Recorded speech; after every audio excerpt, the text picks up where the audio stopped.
present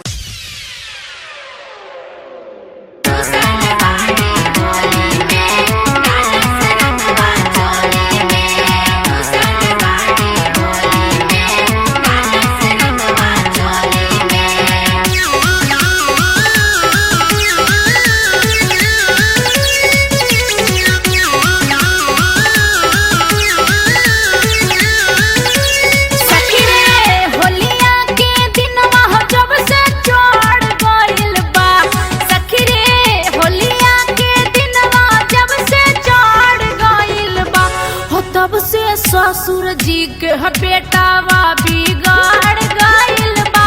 तब से ससुर जी के बेटावा बिगाड़ गइल बा। सखी रे होलिया के दिनवा जब से चढ़ गइल बा।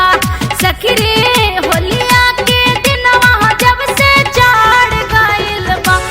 तब से ससुर जी के बेटावा बिगाड़ गइल बा। ससुर जी के बेटावा बिगाड़ गइल बा।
तब से ससुर जी के बेटावा बिगाड़ गइल बा।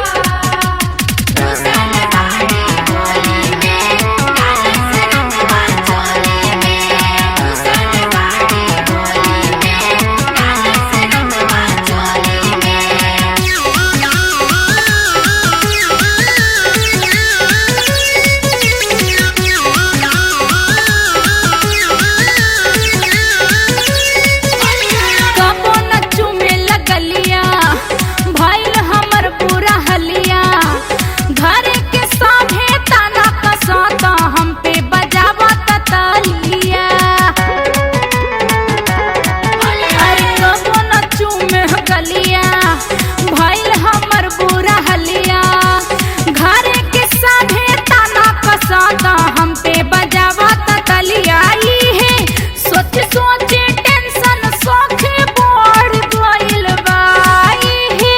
सोच सोच टेंशन सौख बढ़ गइल बा।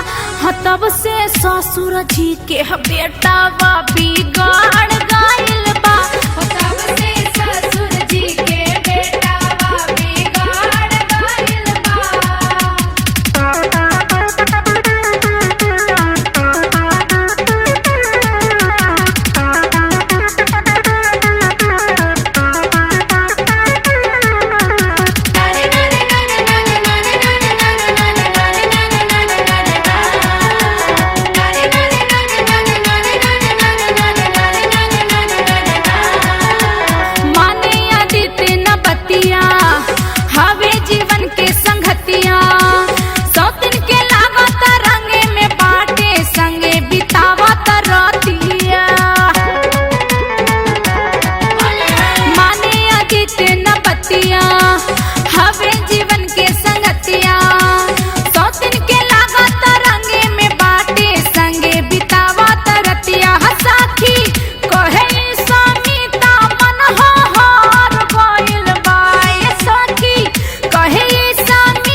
ससुर जी के बेटावा बिगड़ गइल